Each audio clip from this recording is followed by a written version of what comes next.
Most of us actually don't wake up in the morning. You know, the biggest reason we don't wake up in the morning and create our destiny or decide intentionally how we want our day or our life to go, we don't put our attention on that and actually do it. You know the biggest reason or reasons we don't do it? Because we don't believe it.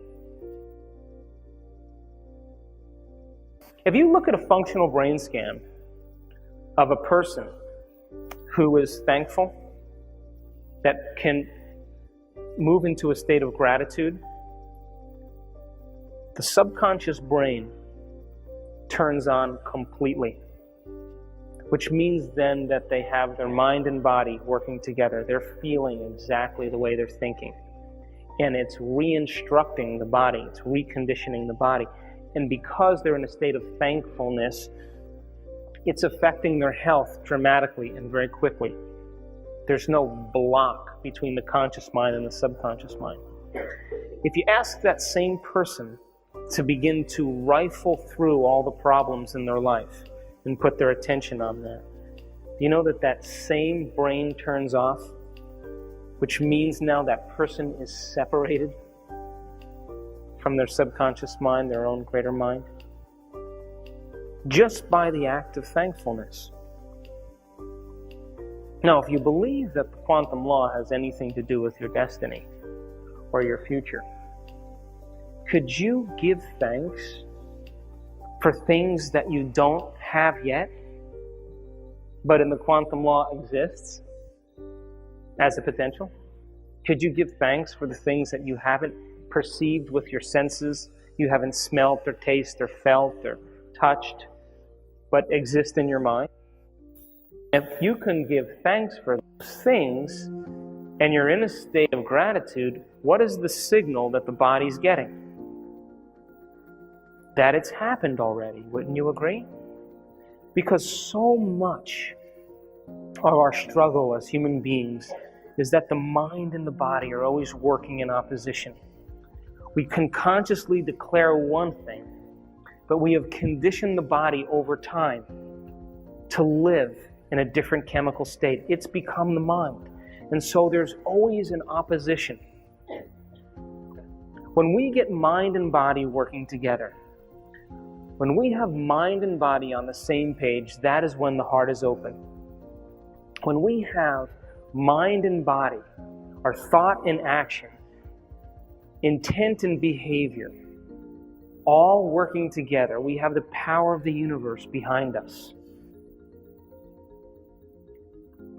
Problem is that we spend so much time in the thinking realm of information and never in the applying or the personalizing realm. To get people to go from thinking to doing is like herding cats most of the time, because everybody wants to stay in that intellectual realm. And wouldn't you agree that, this is my present state of understanding. Most of us actually don't wake up in the morning. You know, the biggest reason we don't wake up in the morning and create our destiny or decide intentionally how we want our day or our life to go, we don't put our attention on that and actually do it. You know the biggest reason or reasons we don't do it? Because we don't believe it. If you knew that it was true, wouldn't you do it every day? Wouldn't you just do it because you knew it was true? And of course, the second reason is what? I just don't feel like it, Too busy, too much to do. But in the process of change, when you begin to change, you're breaking all your agreements with your environment now, aren't you? Because the change is to be greater than your environment. But every person and everything and every circumstance, we said, is organized in the brain. It's a reflection of the brain. You still with me? So if that's true, right?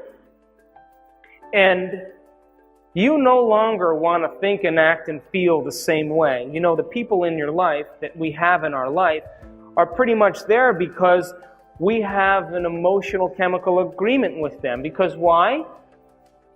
They're sharing the same experience as us. And if you share the same experience, you share the same emotions. Emotions are the end product of experiences.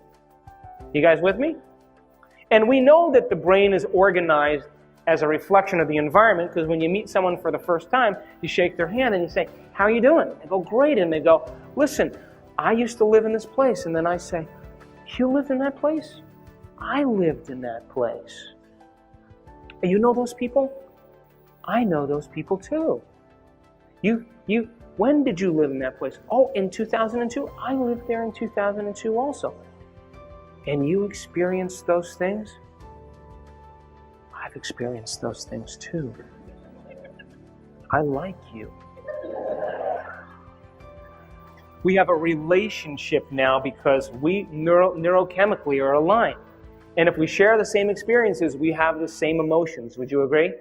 And so all of a sudden you say, "I'm no longer going to think and act and suffer any longer. I'm not going to complain. I'm not going to blame. I'm not going to make excuses." And now your buddy who you go for a walk with, and you talk about all the problems in your life, and he's going to start off talking, rah, rah, rah, rah, rah, and you're just going to be like this. And he's going to say, What is wrong with you? We had a thing here. You're going to knock that off all of a sudden? I like you better the other way. Would you agree?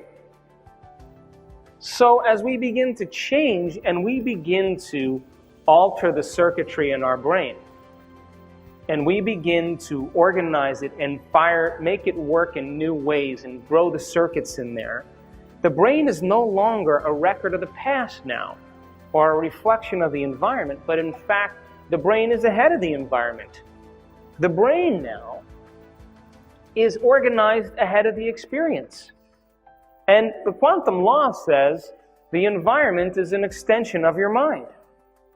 And don't you agree that if you change something in your mind and reorganize the circuitry, something should show up differently in your world? I believe that. I wouldn't get about to the business of change unless I wanted a sign in my life as a result of my efforts.